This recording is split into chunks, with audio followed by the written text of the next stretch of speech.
Hey guys, I am just going to do a short little video on how I make the watermelon toppers. Everybody seemed to really like them, so I wanted to do a quick little video on how I make these. Here's the back. The little topper ring is attached. I use liquid fusion to attach mine, and it works wonderful. It works wonderful. So let me just go over a few things. I'm going to try to keep this as short as possible. I've already poured half of a mold, and you'll see why in just a few minutes. But let me just show you what I used. This is just a clear, round, what's called a shaker mold. Okay, shaker mold is, you would fill this side typically, it would go in, and then you would take it out. You would add your clear paper over it and add your charms and stuff like that. I figured out if we flip it upside down, we have two different halves, and we can make our sliced fruit toppers in this. I also tried, I'm working on a lime and a lemon toppers. The straw topper, the circle mold straw topper, works perfect. However, it is quite a bit smaller, but I actually I'm kind of digging it. It'd be cute on the smaller cups and the 20 ounce. So that's just kind of a size comparison. So you guys can see, I think this is a 2.5 inch, but I'm not for sure. Anyway, so what I'm gonna do is I've already got my Puzzle 25 epoxy mixed, so we have to work kind of fast. I didn't want you guys to sit and have to watch me mix epoxy. So I already poured this one because I do want to show you the next step on this, just because I won't be able to do it on this one. So what I did is I took some empty shaker molds and I flipped them upside down, and they have little compartments, and I added my glitter. So I've got my greens in this one. I have my white in one, and I have my pink. It does not take much epoxy, and I did not want to use up a bunch of medicine cups. So with this Puzzle 25 epoxy, I'm just gonna pour some in to each. You don't have a lot of working time. And what's nice about it is you will see when you start pouring into your molds, it doesn't all melt together, I guess is the word I want to use. It all kind of blends, but not too much. So I'm just going to slowly stir in all of this glitter, just like that. And I'm going to leave it and wipe my spoon off. I'm using a little metal spoon. It's so full of epoxy. I really need to clean it.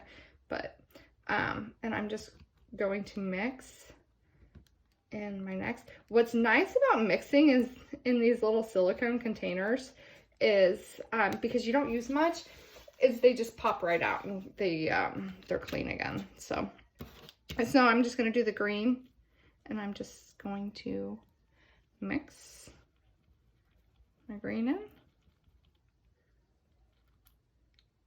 Just like that. And then the light green. Okay, so before I pour these, because I want to be able to pick this up, what I would do, my first step would be to pour these. But I do want to show you real quick how I make the watermelon seeds. I did little fun, I don't know, silicone brushes, and this is just a round tip, pointed tip.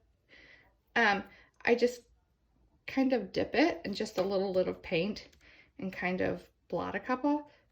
But as you can tell, if you just tap it, that gives you fun little watermelon seeds.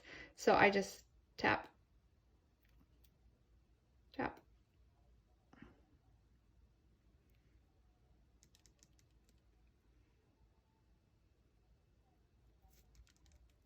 And it doesn't take very much. So, so that will give me my watermelon seeds.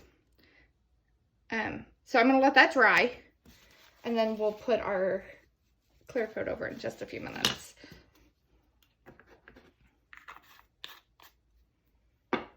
So what I do is I use this spoon. I really love this spoon.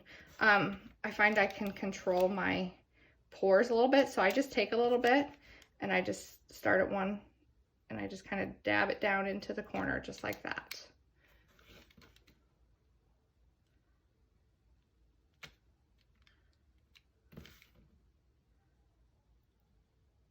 So these are a little bit different videos. It's kind of different not talking back to people and having conversations with them. So let me know. This is the first time for me. So let me know what I could do different next time for my next video. That would be awesome. And that would, I just want you guys to be able to enjoy the videos and find them useful. I want to keep them, you know, not too long, but just long enough to where you can see what I'm doing. So anyway, this is good. Okay, so next I'm going to take my light green and I'm just going to go right on top.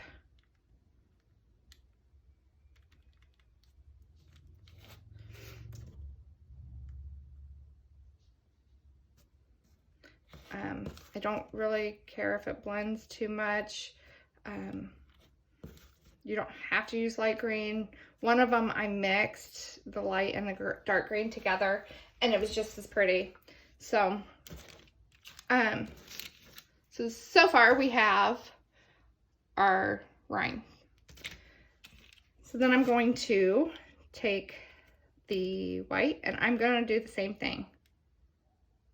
The white is kind of the lifesaver, I guess.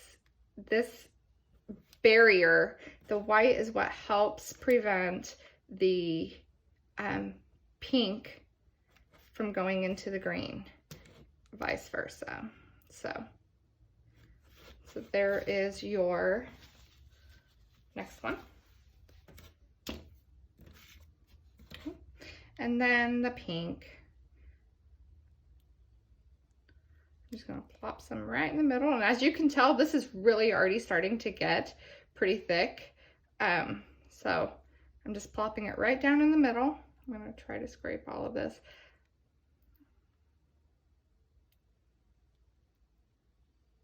Just like that, okay? This one's a darker red, if you noticed, because I added some mica to just do a different color.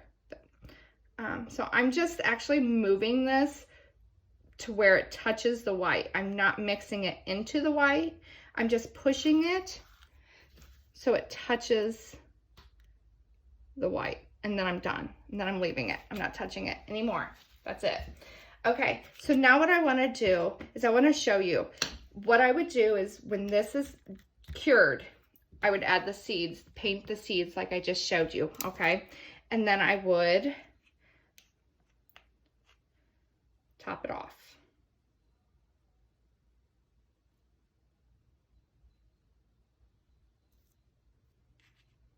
Just like that. And that's gonna give you your nice doming top. You can add a little bit of opal sparkle, whatever. That's another thing I did too, is some of them I add a little bit of chunky, and I'll show you how I do that in just a second. But I just want to make sure this is all nice and even. I can actually get by with adding a little bit more. You'll be able to tell when it's doming. You won't see any indents in the mold.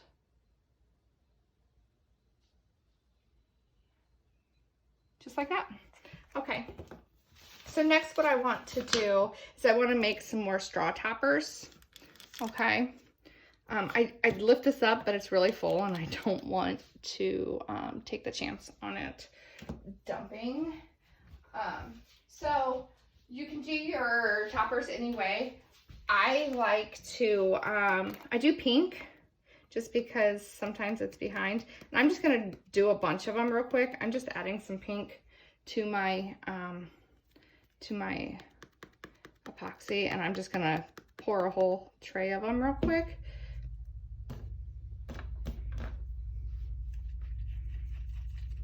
Just like this. It's like a nice, pretty bubblegum pink. Okay.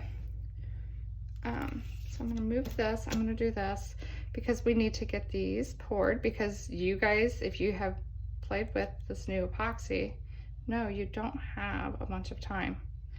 I apologize to any OCD people that like clean molds, because my molds are a mess. I have a few different styles of toppers, and I don't have a rhyme or reason. Like, I don't have one that I like better than the other.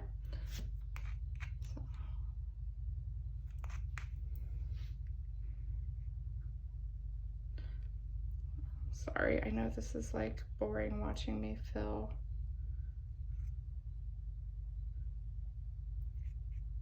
I'm trying to do it quickly, so I'm not doing it very neat.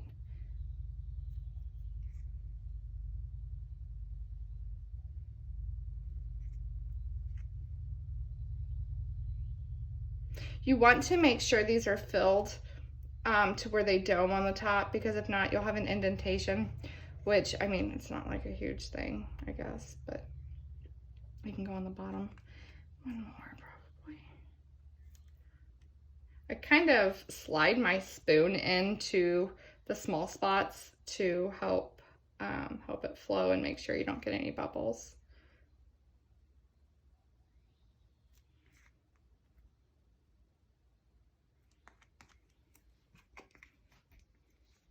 So, like I said, the first step would be filling your watermelon. And then once that's cured, that's when you want to paint on your seeds, or you can vinyl or whatever works for you.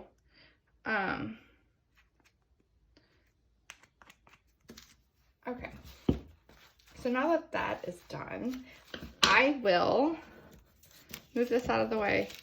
I'm going to, I know a lot of people spray alcohol on their molds.